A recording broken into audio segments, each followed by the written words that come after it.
Yeah, please subscribe. Not subscribe. Do subscribe to my YouTube channel, but don't subscribe to that symposium. Please don't. Hey guys, welcome back to my YouTube channel. If you're new here, my name is Emma Godemont. I am a recently graduated conductor, and this week I gonna talk about the future. And to be specific, I gonna talk about it in two kind of ways.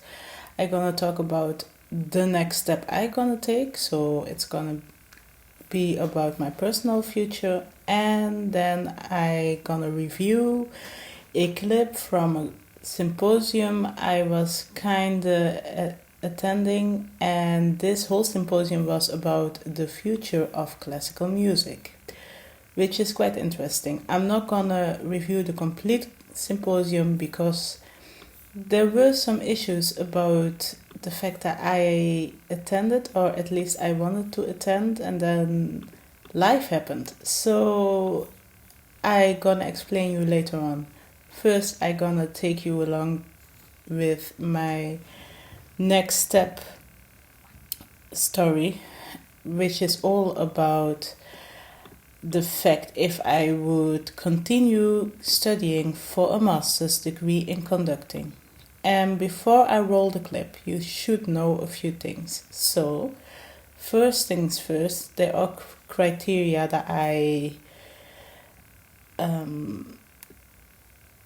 have certain criteria that defines the fact if I would attend certain courses, yes or no. The first thing I see as the most important criteria is the fact that I need to be sure that I, as a future student, am facilitated in conducting orchestras that are connected with the potential conservatory. So I want to be able, I want to be sure that a few times in an academic year we have the possibility to conduct in orchestra and get lessons while doing.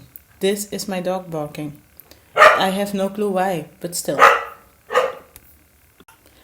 Second point is that I wanna combine the whole conducting studies with a pedagogical study that gives me the possibility to, in the end, be able to give lessons in conducting.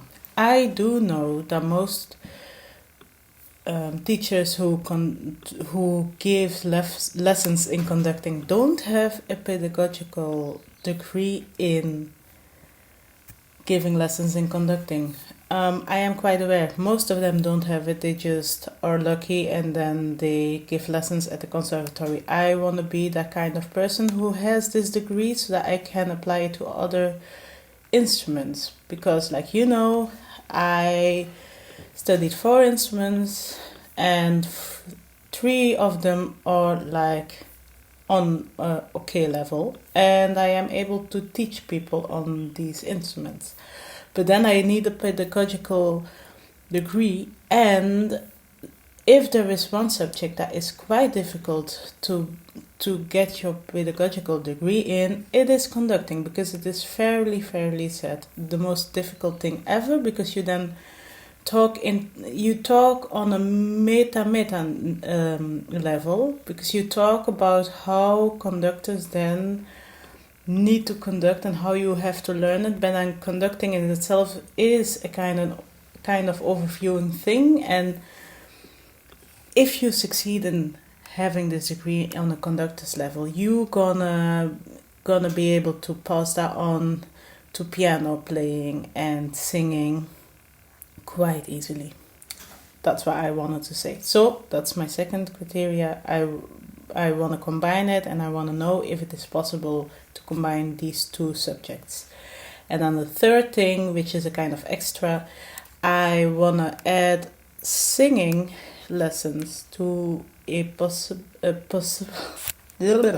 possible master's degree of conducting, because then if I get my master's degree of singing, I am allowed to audition for singing projects which is quite good and lovely. And since I do have an okay voice and I have an okay kind of ego to audition for singing thingies, the only thing I need is a degree in it. And I don't want to go through the hustle of first applying for a bachelor's degree for singing and then doing it and then going for a master's. So I want to skip the whole bachelor's thingy and I want to combine 2 masters. But that's a kind of extra thing.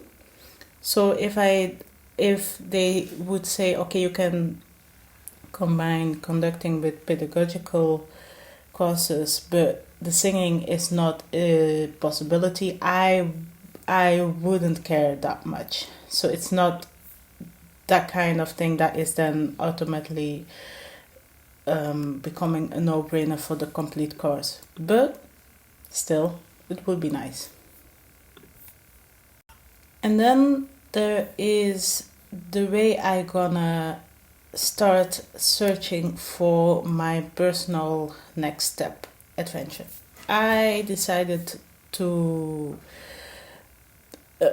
document it all for you guys, but you have to understand that certain things are not being shared. So I'm not gonna share the stuff I discuss with my parents. I'm not gonna share the stuff I discuss with my therapist, and I'm not gonna share the stuff I discuss with the different teachers I speak during this process. I do gonna share the insights they tell me, but I'm not gonna share their voices or faces or whatever, because they did not really sign up to become part of my YouTube channel. So that's why I'm gonna share their insights, because they're very important during this whole search. And just, you're not gonna see them. You're gonna hear about them, but not gonna see them. So the last thing I need to say is that the things you're gonna see, it's like me calling a lot of people, typing a bunch of things on my computer, then composing mails, which I gonna explain you. But don't expect me to take you along with my phone calls, because obviously I don't want to share voices of people. I'm gonna share insights, and then let's roll the clip. So I started on the 20th of April to find out what I'm gonna do in the near future if I would go and study for a master's degree in conducting, yes or no. First things I did was I googled the web and I looked at Wikipedia to find out how many conservatories there are in Belgium, and then I looked to their websites to see what they are offering. And I have to say I was a bit surprised by the results. So what I did was I did some research on the conservatories of Antwerp, Brussels, Ghent, Leuven, Liège, Bergen or Mons, and Namur. I guess I did not... Were that all of them? I guess so. However, the first things I have to say was Ghent and Leuven. It was a complete disaster. So I called them in the middle of the day, in the middle of the academic year, and I couldn't get a person at the phone. I heard beautiful waiting music, but I did not get someone at the phone. But I started out looking the website from the Antwerp Conservatory, and I was quite happy to read what they were offering. They were offering me exactly my dream scenario. So I could study the conductor master's class, and then I have the possibility to conduct in front of orchestras, choirs, and even brass bands and stuff. It was a complete dream scenario. Next to that, you have singing lessons going on. Even if you don't want to have them, you just get them.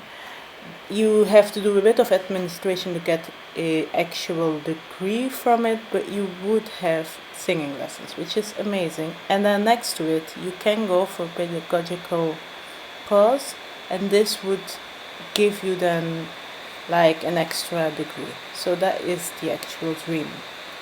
I did write a mail to them to check if things were still like they are promoted on their website, since COVID-19 is all over the place, but they still organized all these specific things within that course, so I was quite happy and called to the Brussels Conservatory. In Brussels, it's a bit less because they just facilitate nothing at all, or at least I had the teacher of conducting who called to me that he really understood my wishes, that these wishes were valid, but that until now, the past 2 years, it was not the reality. The reality was that I then would have lessons and conduct a piano, which is not my wish, and a no-brainer to continue the attendancy or the application. Then there is this weird thing about Belgium who has a language border, and so most people who live in the Dutch speaking part don't really search for conservatories in the French speaking part, but I was tended to don't exclude anything, so I called to Liège with the same question, and they told me weird stuff. So in a way they told me, yeah, you know, you can combine singing with conducting and stuff, but we are not really sure if you have the possibility to really conduct an orchestra, but just call this teacher that gives it. And then afterwards I had a conversation with him, and that was not really one that made things clear, so until now I am a bit suspicious about it. In Namur, it became even weirder because they do have a conducting course, but then their degree is not really a degree, it's a certificate because things are not accredited, and then you've got then a 1 year course, but that then ends up giving you a certificate. In Bergen or in Mons, it is the complete same thing, but then you have the facility to conduct a bunch of orchestras, which was a bit weird. So I recalled Ghent, and then I had someone speaking to me and said that I had to mail certain persons. At that moment, I already had like a list of email addresses that I had to write mails to, and I'm gonna take you along with the mail writing because I changed my method and I don't actually write them anymore. So what you see me doing right here is I created some mails to send to all the different people on my list, and the way I do it is changed a few weeks ago. So a few weeks ago I noticed that it took me an awful lot of time to write my mails down, so I decided to switch from written mails to audio mails. And what I basically do is I send them a voice message. That's what I do, and until now nobody complained. And the fun fact is people answer way more quicker on these voice mails than they did when I wrote them a written mail. If you want to start doing this and need some advice, let me know, and I make like a mini video clip about how I change and what I specifically do, because I still write certain things within that mail, but still. However, that's what you see happening over here. So, the evening of the first day of researching, I told my parents the results of what I researched and the telephones that I did, and they were a bit surprised that I called so many conservatories, but after a bit of an explanation they were like, oh yeah, okay, fine, quite interesting that you did that, And I then told him like, yeah, these are my criteria, and I need to find someone who has like a little bit more insights than I have. And so my mom, she said me for like the thousandth time or whatever, just call your old conducting teacher, because he knows an awful lot of people, and he himself has like he is a name in the conducting world, and that's what I ended up doing. And it surprised me a lot to hear his idea about what I should do next. The teacher that I studied with the past 4 years advised me, and his advice was a bit surprising for me. So he said to me, you know what, don't do master. He then explained why he advised me this thing, and I'm not gonna share the reasons why he thinks that studying for a master's degree is nothing for me, because I am not the kind of person who goes like blaming and shaming people while they are not able to respond. Although it would be nice if he in the future would respond to this whole thing and the advice he gave. But if not, I'm never gonna share what he said. However, he advised me then to don't study a master's degree in conducting, although he himself said in June last year that he himself wanted to teach me a master's at the conservatory that I'm leaving. So that's a bit weird and confusing. And so a day later, I sat in my car and I did this. So, I now gonna drive to my therapist and have a conversation about the things I have been researching and about the way I would feel if I would start all the different possibilities, and then I come back to you guys to discuss what I found out. So yeah.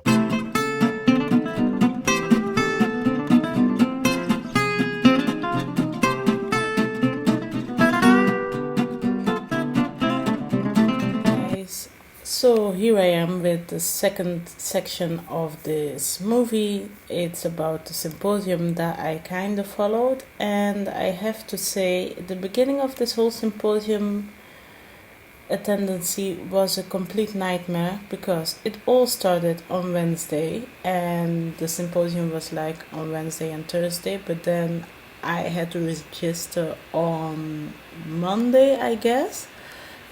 The thing was, I have been spammed about it by the dean of the conservatory I'm leaving. Like, yeah, please subscribe. No, not subscribe.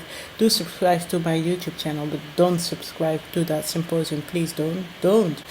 No, register, and then you're gonna be part of it, and you don't have to pay for it, because my God, it costed 50 euros, and I have to say, it's not worth the buck.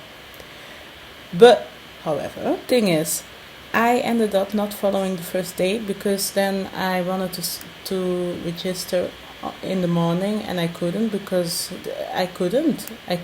And then I called the dean of my old conservatory on his mobile number, and the only thing he said was, yeah, I can't do anything about it. I'm not one of the organization people. I was like, please give them a sign. He did, and then I got a mail that said, oh, what a pity, just join tomorrow. And then I wrote an angry mail that I'm not gonna tell what is in it, but I was quite angry, and so I ended up on the guest list for Thursday's session. And what I'm not gonna do is I'm gonna review a part of the symposium, and this part is called Opera Futures, and it is, like the title says, about the future of opera. It's messy. It is so messy, and it this whole messy thing in the beginning, and even until 20 minutes into this symposium, reminded me to the 2 last years of my conservatory career, because the chaos is way more worse than I could even think of. And then, quick thing, if you're gonna talk about the future of opera and you're gonna talk about the fact that things are going online and stuff, don't act like you're a specialist if you can't even share your screen and properly share a video clip you self-made. That's a sort of thing I would have recommended them. But however, the reason I still want to review this is because there are certain claims that were made and quotes that were said, and that I really, really, really love. And I look to the world in the exact same way. And so by reviewing, I share something about myself as well. So that's why I still wanted to review this, and not because of the weird stuff, but more because of the fact that I kind of love what they said. So that's why. So what basically happened over here was this person, which is the moderator of the project, of the talking project. He just randomly started 10 minutes earlier than noted, and he really started like doing his expose about how excited he was to be the moderator of this very important conversation and stuff. And then one of the staff members had to come in to say, hey, you're 10 minutes early. And then this woman, one of the speakers, she then got a call. And first of all, I thought, well, she's not gonna answer the phone, but she did, and luckily for the whole organization, she did. And then there was this first speaker, and I really loved how she started her whole presentation. So she started saying that basically she said that everybody loves classical music, they just don't know it yet, which is the thing I am living from. This quote comes from a conductor. Yeah, a conductor that she did not mention, which is problematic. See, don't mentioning it doesn't mean you can claim it. But however, she then used that to start a whole project around Handel Goes Tinder. And this is a bit problematic because then she started telling about the sidekicks of the Handel operas, and then she started telling that these people were dating in the way we are now dating, and then she mentioned only straight relationships, which doesn't bother me at all, but it is a weird thing to do that if you speak about opera, where like more than 50% of the singers who perform the opera are gay. They are like very, very gay. And I don't have any problem with gay people. I love them. But I was a bit surprised that she only mentioned straight, normal, considered relationships, and then started connecting that with the sidekicks of Handel opera personalities. This didn't really work out for me, and I have to say that the whole rest of this opera future thing was a whole lot of talking and imagining and hoping and stuff, but it was not really relevant nor innovative, and a whole bunch of things that were then new or claimed to be innovative were just things that were invented in the 20th century and then now were modernized in a way.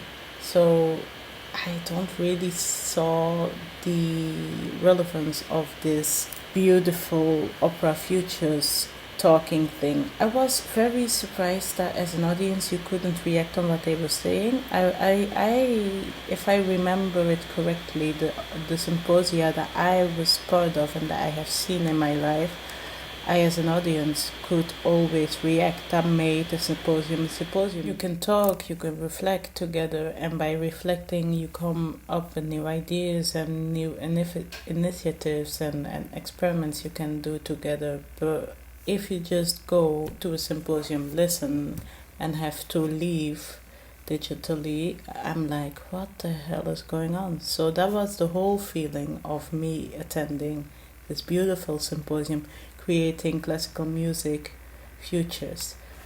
It was weird, and it was aimed to conservatory students as well and to graduated musicians, but I did not really had the feeling that they were talking with me but to me, and it was weird for me to attend this whole symposium. So that is that about the symposium, and I gonna go back to my next step adventure. So a day later I did the exact same thing with all the conservatories in the Netherlands. Since I graduated from a conservatory that is located in the Netherlands, I thought maybe there are other ones in the Netherlands that do have possibilities to make my dream come true. And first things first, I was quite happy to see that they all picked up the phone.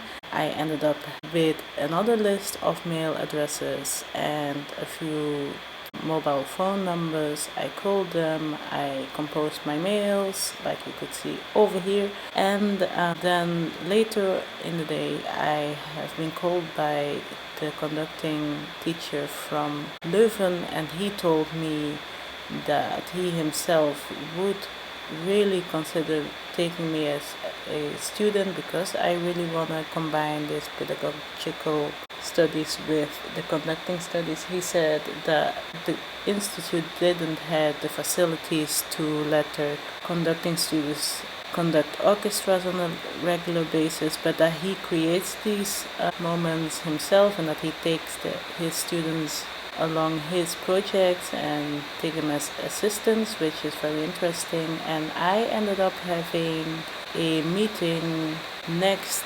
Saturday in Leuven at the conservatory with him, so I am quite happy. Then the same teacher advised me to look into the conservatory of Manchester, the one in Finland and the one in Weimar, which I did, and the one in Finland did not offer conducting anymore, but the other ones, they offered not only conducting, but they offered the students the possibility to conduct on a weekly basis a well-known orchestra, which is amazing. So later that day I went back to my parents with all this information, and I had the most lovely talk with them. I am so grateful that they are so open-minded about it. And then a day later the teacher from the Conservatory of Tilburg called me because he told me, yeah, we don't really have the facilities. I was so happy that he was like so straightforward instead of all the jimma jamma that is going on in Belgium all the time, not speaking their mind and stuff. But then I was 3 days into my research and I couldn't reach the Conservatory of Ghent, so I was a bit surprised. 2 days later, I saw on their website that they had a digital event where you could ask questions. So I entered that event and I just asked my questions and stuff. So in the end, I ended up talking to all the conservatories of Belgium and the Netherlands. The conclusion of my adventure is that the upcoming weeks I gonna go and see certain conservatories digitally and in real life, and then I will do auditions, and I also keep you guys up to date if I finally considered which conservatory I want to go for and which one is gonna take me as a student. I have to wrap this movie up because it is getting way too long, and last week was already long, so I have to find a way to cut down the length of my movies. However, if you watched until the end, a massive thank you. Consider subscribing because I would be quite happy, and like it if you want to see other content from me, and maybe it's gonna be shorter in the future, or at least I gonna hope that I got to get successful shorter movies. My god. However, a massive thank you, and see you next week.